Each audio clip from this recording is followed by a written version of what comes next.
It's the economy, stupid. 30 ans après la formule du stratège de Bill Clinton, l'élection américaine entre Donald Trump et Kamala Harris va, comme souvent, se jouer sur la santé de l'économie américaine, ou au moins sur la perception de l'électorat. Et si sur ce dossier, Donald Trump a longtemps compté une large avance, l'écart est en train de se resserrer. Selon la moyenne des derniers sondages, Donald Trump ne compte plus que 4 points d'avance sur Kamala Harris sur la question à qui faites-vous le plus confiance sur l'économie. Alors même si l'inflation est en train de marquer le pas, les prix ont grimpé de 20% pendant le mandat de Joe Biden et cela reste évidemment un boulet pour Kamala Harris.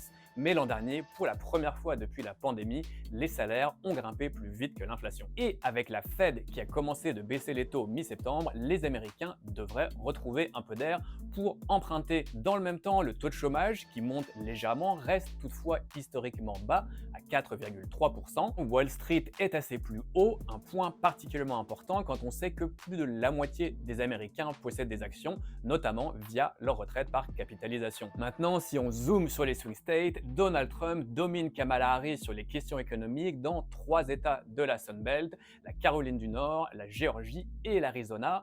Harris a beaucoup de mal à convaincre les hommes, y compris chez les Latinos, les Afro-Américains et les jeunes, ce qui pourrait, le 5 novembre, lui coûter cher. Au nord, la situation est plus serrée dans les 3 États qui pourraient donner, on le répète, la victoire à Kamala Harris, la Pennsylvanie, le Wisconsin et le Michigan, avec les électeurs qui font globalement autant confiance ou pas confiance aux 2 candidats pour améliorer leur situation économique personnelle. Il y a toutefois un écart important entre les classes supérieures qui penchent vers Kamala Harris et l'électorat blanc peu diplômés, notamment les ouvriers, qui soutiennent largement Donald Trump. En 2016, ce sont notamment eux, ces forgotten men, ces laissés pour compte, qui avaient permis à Donald Trump de battre Hillary Clinton par seulement quelques dizaines de milliers de voix.